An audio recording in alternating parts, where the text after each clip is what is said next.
మహబూబాబాద్ జిల్లా తొర్రూరు డివిజన్ కేంద్రంలోని Nirmala hospital doctor laparoscopic surgeon Gatika Ranjith Kumar SR6 news తో మాట్లాడుతూ ఎండల తీవ్రత వలన వడదెబ్బకు ప్రజలు గురయ్యే అవకాశం ఉందని ప్రజలు తీసుకోవాల్సిన జాగ్రత్తలపై పలు సూచనలు అందించారు. ఎండాకాలంలో అత్యవసర సమయంలో మాత్రమే ప్రజలు బయటకు రావాలి. వడదెబ్బ లక్షణాలు కనిపిస్తే డాక్టర్ను సంప్రదించాలని తెలియజేశారు. ఈ ఎండాకాలంలో మనం ముఖ్యంగా ఆలోచించుకోవాల్సిన విషయాలు ఏమైనా ఉన్నాయంటే వడదెబ్బ. అసలు వడదెబ్బ ఎందుకు వస్తుంది అనేది తెలియాలి. వడదెబ్బ ఎక్కువగా ఉష్ణోగ్రత ఎక్కువ పెరిగినప్పుడు 40 డిగ్రీల సెల్సియస్ దాటి మనకు వచ్చినప్పుడు వడదెబ్బ వచ్చే లక్షణాలు ఎక్కువగా ఉంటాయి. ఎవరెవరిలో వస్తే వడదెబ్బ అనేది చాలా ఇంపార్టెంట్. ముఖ్యంగా వడదెబ్బకు గురయ్యే వాళ్ళు గర్భిణీలు, చిన్నపిల్లలు, వృద్ధులు, హృద్రోగులు, ఆరు బయట ఎండ సమయంలో పనిచేసే వాళ్ళు ఎక్కువగా వడదెబ్బతో ఎఫెక్ట్ అయ్యే అవకాశాలు ఉంటాయి. వడదెబ్బ అనేది మనం ఎట్లా గుర్తించగలిగాలి? వాళ్ళు కొన్ని లక్షణాలు ఉంటాయి వడదెబ్బకి. ఏంటి అంటే వడదెబ్బ వచ్చిన వాళ్ళలో కళ్ళు మూసుకుపోవడాలు, గుండె వేగం పెరగడాలు, అడ్డం పడడం, వాళ్ళకు సడన్గా పనిచేస్తూ అడ్డం పడడాలు,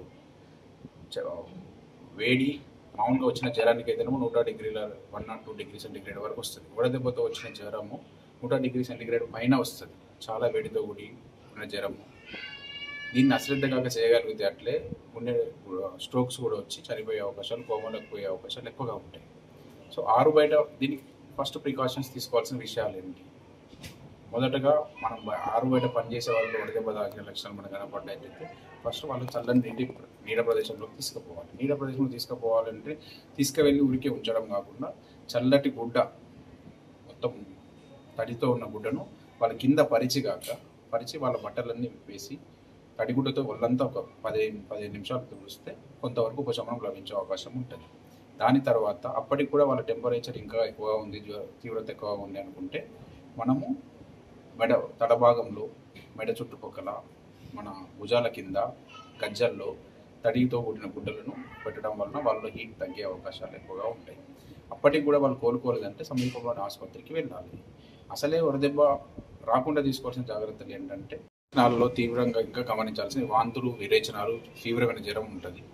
వాటిని ఇంటి దగ్గర మామూలు జ్వరం అని భ్రమపడి మనం పారాసెటమాల్ గోళీతోటి తగ్గించుకోవచ్చని పడి ఇస్తాము. కానీ వడదెబ్బ వచ్చిన వాళ్ళకి ఆ జ్వరం తగ్గదు. అలాంటి సమయాల్లో చేయి దాటిపోతాను మీరు గమనించినప్పుడు సమీపంలోని మన తొర్రూరు చుట్టుపక్కల ప్రజలు మా నిర్మల హాస్పిటల్ అందిస్తే మీకు సరైన వైద్యం అందించి సకాలంలో స్పందించి మిమ్మల్ని వడదెబ్బ నుంచి కాపాడే ప్రయత్నం చేయడం జరుగుతుంది. దీన్ని గమనించగలరని కోరుచున్నాము.